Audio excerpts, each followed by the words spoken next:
I'm not gonna say like genetics, but like big boned women do run in There's my no family. big bone, man. Stop that, doctor. There are no large skeletons. Stop that. You're just lazy and have a bad diet and don't work out.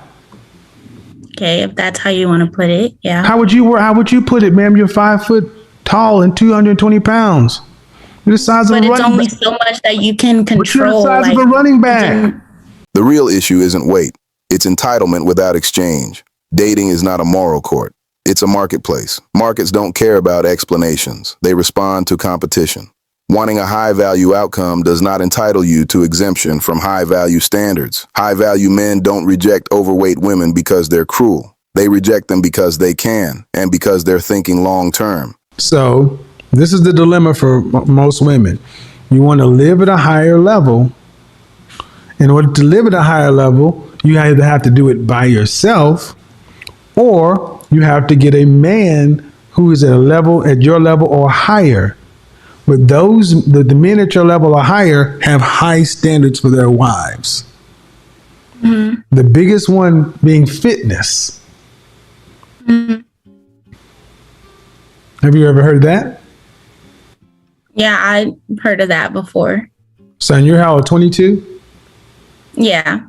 So, is there any medical reason why you're 40 pounds? It's 220. Excuse me. You're fine.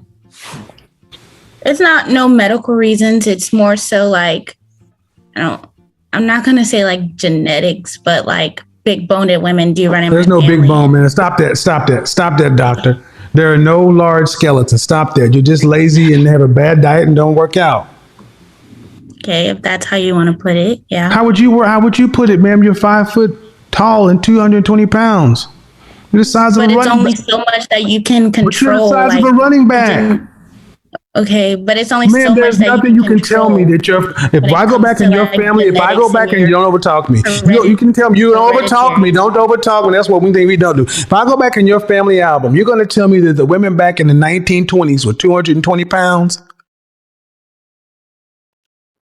No, but the people that No, ma'am, they're not. So no, ma'am, they're not. And that's the point.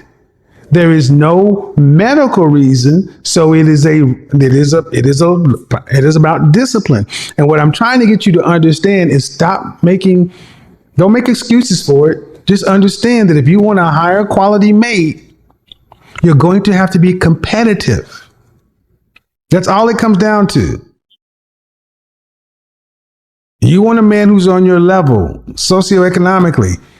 He wants a wife a woman that's a higher SMV, sexual marketplace value.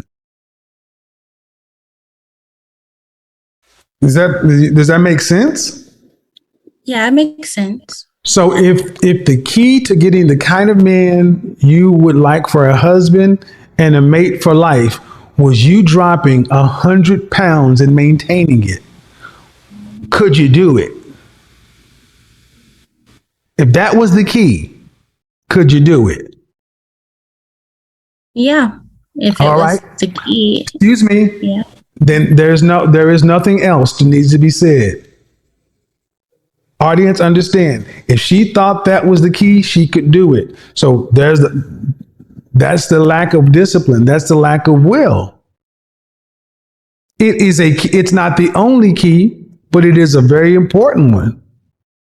Because men look at women, especially women we want to have children with. And if you're going to be a doctor, ma'am, you know a woman puts on 30 to 50 pounds of baby weight, right? Mm-hmm. So that means if you got pregnant tomorrow, you'd shoot up to 250 to 280. You're not going to lose all that. You're going to keep about 10. You're going to keep at least half of that. If you kept half of your baby weight per child, you would be every bit of 280, almost 300 pounds after 3 kids. Why is this important? Because this is how men think. We think in terms of the math that I gave you. We think in terms of where you are now and where you're going to be. And women, you guys think in terms of I look good and somebody will holler at me and somebody will sleep with me. But men who are looking for wives are looking for something completely different. Return on investment over time.